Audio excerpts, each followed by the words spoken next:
Hi there, this is Mac, and today's video will talk about the last part of the formula of IDA, which is the call to action, which is the A stands for action. So we'll discuss things today about what are the rules as well as the thing that you have to consider when creating a call to action. So my goal is for you to provide a clear instructions how to use the call to action, okay? So basically, this is the last part of the formula, and after this, I'm going to give you some ideas what will be the next lesson that you will gonna learn on this course or mini course that I've created for you. Okay, so first of all, the action. Okay, action, the call to action of the copy, as the last part of the IDA formula, just like what I'm saying. This suggests what the reader is supposed to do.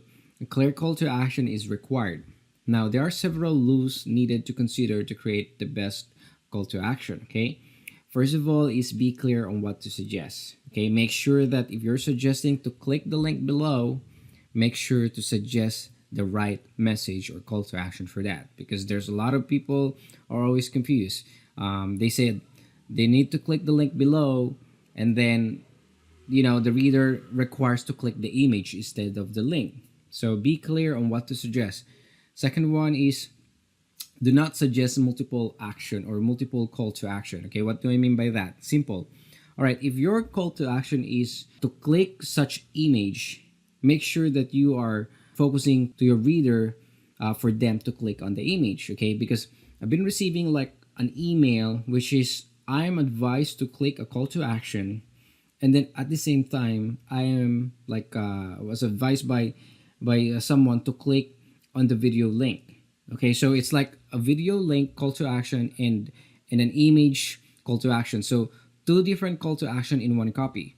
Now, it's a worst thing to do, because if your reader will figure out that it will gonna eat their time, it will probably or they probably gonna have trouble clicking on those multiple links. They will gonna ignore your call to action, and worst, they will not gonna take any more actions coming from your copy. So be careful on that. The next one is a call to action should be used twice in a copy, maximum of twice. Okay, what do I mean by that? In any copywriting content, you will probably gonna realize that the call to action is mentioned not just only once, but maybe in the middle part and on the last part. The reason behind that is because there's like a subconscious effect on it. Okay, on the first suggestion, the mind will surely gonna ignore that, but if you're gonna suggest it twice, the mind will gonna recall what to do. Okay, so I would suggest that if you're gonna put like a call to action to your copy, make sure that you suggest it twice and maximum of twice. Okay, too much suggestions of call to action will definitely lead to dishonesty. Okay, or the feeling of, if I'm the reader, you're someone who's just only trying to trick me. You know what I'm saying? So that's exactly the feel of call to actions if you're gonna indicate them too much on your copy. Okay, the next one is be careful on using resistant words, which is I'm going to discuss it on this lesson, and focus on using non-resistant words. Okay, so let's go ahead and jump into the resistant words. What exactly the resistant words? Okay, these are the words that project barrier to the reader. This only work if the creator is already branded.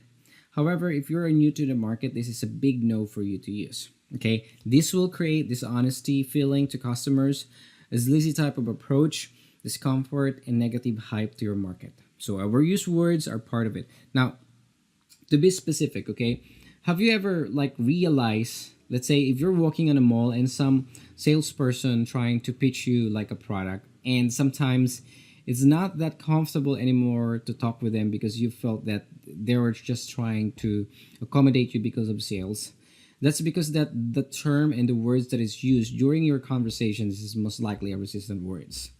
Okay, that's why you don't feel honesty when it comes on pitching their sales. Okay, now to give you like a further idea what is exactly the resistant words, you can definitely search, like, let's say to Google, like words that is like producing this honest things like that on a Google. The reason why I didn't indicate the whole thing on these slides because there's too many of them. Okay, there's like hundreds of words of them. If we're gonna discuss each of them, it will gonna take forever for us to complete this lesson. So I'm just gonna be giving you an idea, but it's more likely searchable through the Google search engine. So if you do have time, try to study those resistant words. Okay. Now, one good example: epic, hairy, revolutionary, unique, exciting, guaranteed, miracle, amazing, huge, and great. These are like a resistant words. Now, okay, if sometimes you're gonna feel like, what, even great, even amazing, even hairy, even revolutionary word, unique words, these are resistant words. It is, okay, because sometimes we don't know that we're using a resistant word. It is a resistant words. Okay, what? Why is these words are considered like a resistant words? Simply because these are the words of those sleazy salesperson. Okay, and if you're gonna like search for some online marketing business, you're probably gonna see this kind of resistant words, which is already put it on the notes, and they were trying to overhype it. Okay, and you're gonna find it like, if you're gonna try to understand the whole content, it's like the feeling of, this guy is just only trying to trick me. So that's exactly the feeling of knowing this kind of resistant words. Now, another resistant words that you probably might be familiar with or you already heard is the word open-minded. Okay, so I'm not into something, but that word is also considered as part of resistant words. Though the open-minded is like good to say to the other, countries, but for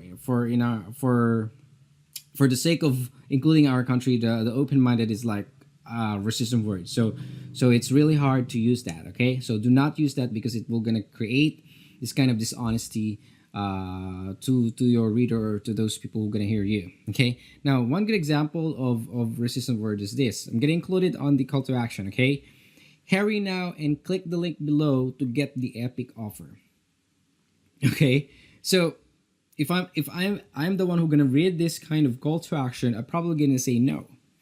You see, it's very simple. You can tell to your reader that, hey, kindly click the link below for more information. So that's more likely a neutral, no power words, no resistant words, but it's a neutral call to action. And for me, it's much more genuine.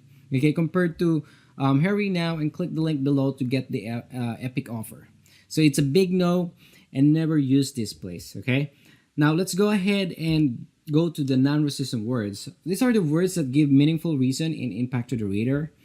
It also gives connection and align yourself as an expert. Okay, so most probably this is what the professionals or what the copywriters usually use to call to create a call to action. Okay, now non-resistant words are really good, not just only in call to action, but you can also include that to your copy as well. Okay, but then again, if you want to create an impact, especially if you want to take your reader do the actions or do the next step, I probably suggest to master the non-resistant words because it will going to help you 100% all the time. Okay, it will going to turn many copies or many copywriting content into sales because you know how to exactly balance the copy as well as the call to actions using the non-resistant words. Okay, then again, all of those sources can be found through Google. You just simply needs to search it. Okay, but for the sake of an example, I try to figure out something here on the slide so you will be able to learn something. Okay, now let's go ahead and try to check it out. So what are the good non-resistant words? These are the free, buy one, get one, complimentary, offer discount. So you probably gonna heard already the off or discount, like 25% off or 10% discount, things like that. The new, the best sellers, safe, effective, authentic, verified results, no obligation. Now there's tones of I would say they're like tones of non-resistant words that you can use. Okay, again, you just simply needs to research it. I'm telling you that most of those perfect or great copywriting content came from research. So probably that is the thing that you should practice.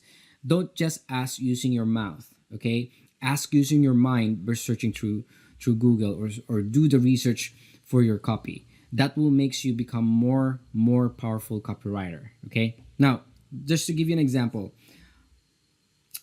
For an example for non-resistant words is like, kindly click the no obligation link to get the steps of creating income using copywriting. So that's the call to action that I made. Now, why is this that this is a good call to action? Okay, it's very simple because look at the word no obligation. Okay, so for me, I'm suggesting to my reader that whether you click it or not, nothing will lose. So if you don't click it, that's fine. But if you click it, you're gonna get like a steps of creating income using copywriting. So it's not forcing that person or that reader to do something, but you're giving them a suggestion that, you know what, this is like no obligation. So if you want to start creating an income using copywriting, you can click the link below. Simple as that, okay? The non-resistant words is a best practice, especially if you're just only starting to learn the copywriting stuff.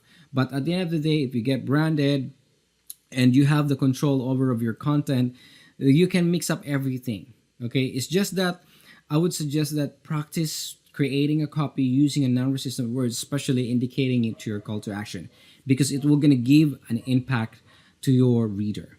Okay, so thank you so much for watching this video. I hope that you've learned this lesson. This is a short lesson.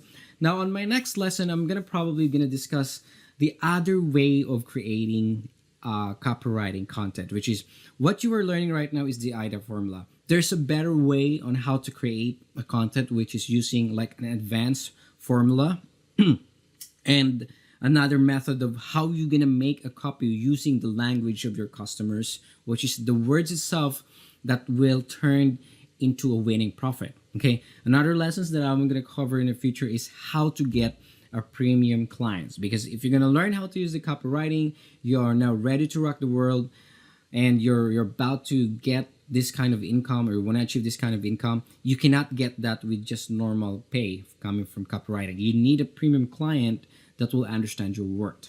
So that's basically the next lessons that I'm gonna pose here. So thank you again for watching this video, and I hope you've learned something more about the copywriting. So thank you so much, and see you on my next lesson.